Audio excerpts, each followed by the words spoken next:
Welcome back to the show. October is designated as National Breast Cancer Awareness Month, and one organization offers support services to those who've been affected by the disease. Mary Beth Gibson, the co-founder and executive director of Here for the Girls Incorporated with Beyond Boobs, is along with Madeline Kaysen. She's a survivor, and we welcome them both to Virginia this morning. And ladies, I've just learned, Mary Beth, you are also a survivor, so we share our congratulations with both of you. Thank you. Different ends of the spectrum right now. You have been a survivor for 10 years. Right. Madeline, you're with us this morning. You just had your last treatment pretty recently. August the 25th. So congratulations to you too. Thank you. The organization is under a bit of evolution, Mary Beth. Right. When we started it, I started it almost 10 years ago with another woman from Williamsburg. We called ourselves Beyond Boobs, and our goal was to provide support for young women who've been diagnosed with breast cancer in a very inclusive, supportive environment. We meet in homes rather than medical facilities, and it's a big hug that we give these women and help them through it. And then last year we were approached by a nonprofit in California, and they asked if we would take over the work they had been doing, which was a virtual support system for women. So we thought it was a great fit because we could reach more women this way, and it's really a virtual hug. So we now have two support services. One is Beyond Boobs, that's the in-person hug, and we're in 4 states now and growing. And the other is Pink Link, which we are just relaunching this week for young women to get the virtual hug, and we will help anyone get through this very devastating and life-altering disease. And it's a big undertaking, I think, to put an umbrella under both of those type of support services. You have that highly personalized in-person, can hug you right now, and then the virtual, and really humanizing that part. But either way you shake it, the support is key. Yes, and for some women, a support group's not the way to go. Either they can't get out of the house, there may not be a support system in there or any type of support group in their own community.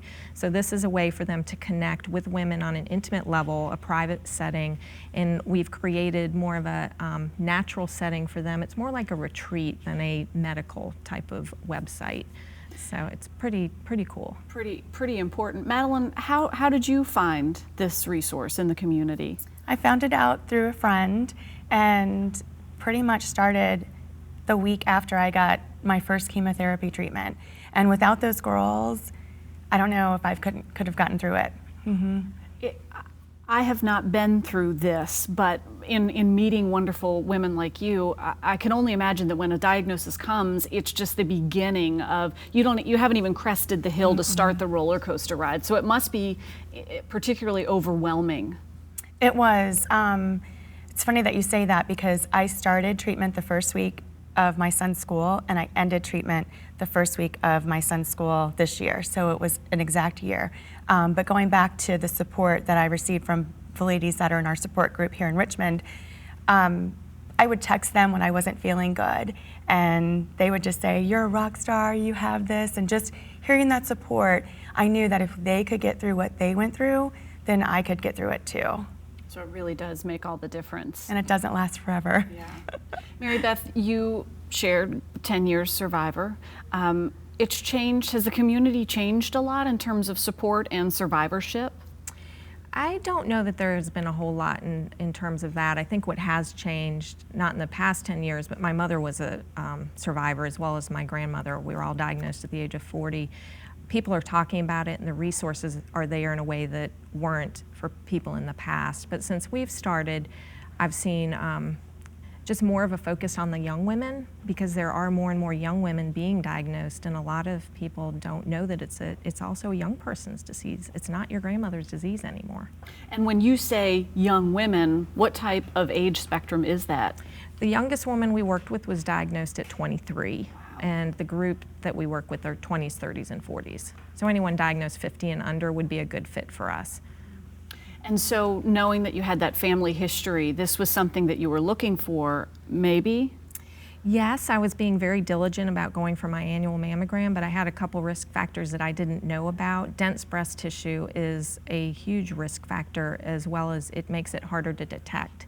So mine didn't even show up on a mammogram. Now the technology has gotten better for detecting, so it's not as much of an issue, but we still have women that are feeling lumps that can't be seen and really having to advocate for themselves. And Madeline, we didn't talk about this before we got started, but did this catch you completely off guard? It did. No one in my family has had cancer before. And fortunately, I had a mammogram, and that's how it was caught.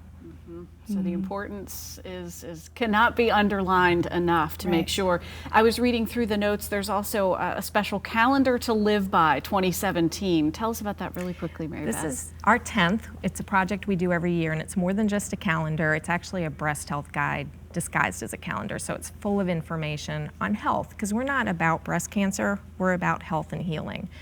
We just happen to be working with women who have breast cancer. So it's a guide for anybody, and it features 12 survivors and their stories. And one of our survivors is from Richmond this year, and the photographer is also from Richmond, who took the photo for this particular calendar. So we have a strong Richmond connection now. Well, thank you for the work that you're doing in the community.